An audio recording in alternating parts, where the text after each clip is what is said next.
ये अपना PZ life का ऑक्सीजन कंसंट्रेटर मशीन है। हम इसका ओवरव्यू देख लेते हैं। ये डिस्प्ले है, यहाँ पे टाइमर के बटन है, ये टाइमर इंक्रीज़ करने के लिए, टाइमर डिक्रीज़ करने के लिए, और ये ऑन ऑफ स्विच है। ऑन ऑफ स्विच है और फिर यहाँ पे बॉटल लगेगा, यहाँ से पेशेंट को ऑक्सीजन सप्लाई मिलेगा, और यहाँ पे जो पोर्ट दिया हुआ है यहाँ पे नेब्यूलाइज़र लगेगा। उसके अलावा प्रेशर जो सेट करना है वो हमको यहाँ से करना है। हम यहाँ से इसका प्रेशर सेट करेंगे। जब प्रेशर आएगा तब यहाँ से रेगुलेटर से हम उसका प्रेशर सेट कर सकते हैं। इसको यूज़ करने से पहले यहाँ पे एक लॉक दिया हुआ है, ये लॉक को यूज़ करने से पहले इसको रिमूव करना रहेगा। अगर रिमूव नहीं करते तो मशीन के अंदर प्रॉब्लम आ सकती है। अभी हम इसको टर्न ऑन करेंगे। जैसे इसको टर्न ऑन करा है यहाँ पे हमको एरर दिखा रहा है। इसका मतलब ये है कि यहाँ पे कोई भी पावर सप्लाई दिया हुआ नहीं है। हम पहले इसके अंदर पावर सप्लाई लगाएंगे। तो पावर कोड का स्लॉट यहाँ पे दिया हुआ है, हम पावर कोड अटैच करेंगे। पावर कोड अटैच करने के बाद इसको ऑन करेंगे तो देखो यहाँ से एरर भी चली गई है और यहाँ पे पावर इंडिकेशन भी आ रहा है। ये पावर टाइम का यहाँ पे जो ऑपरेटिंग टाइम है वो यहाँ पे फ़िलहाल कोई टाइमिंग सेट किया हुआ नहीं है।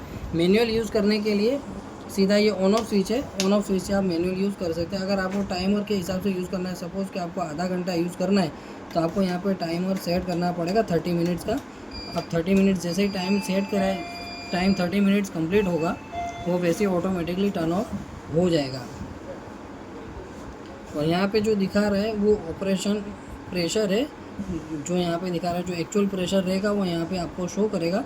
और यहाँ पे जो सेट टाइम्स है ये शो कर रहा है कि मशीन कितनी बार ऑन ऑफ हुआ है। आप जितनी बार इसको ऑन ऑफ करोगे यहाँ पे उसका काउंट बढ़ता जाएगा। और यहाँ पे जो एक्यूमुलेशन टाइम दिया हुआ है वो शो करेगा कि कितने आवर्स तक मशीन ऑपरेट हुआ है। यहाँ पे फ़िलहाल देखो अभी टर्न ऑन कर लिए, हम यहाँ पे प्रेशर सेट करेंगे। ये रेगुलेटर से हम प्रेशर को इंक्रीज़ कर सकते हैं, लोअर टू लोअर 0.5 से लेके हम मैक्स टू मैक्स 5 तक सेट कर सकते हैं। यहाँ से आएगा ऑक्सीजन आउटपुट जो पेशेंट को लगेगा। जो बोतल है वो यहाँ पे प्रॉपर लगेगी ऐसे। फिर उसके अलावा यहाँ पे बहुत सारी पॉइंट्स दिए हुए हैं। ये लो पावर का है, मतलब जब पावर ऑफ हो जाएगा उसका है।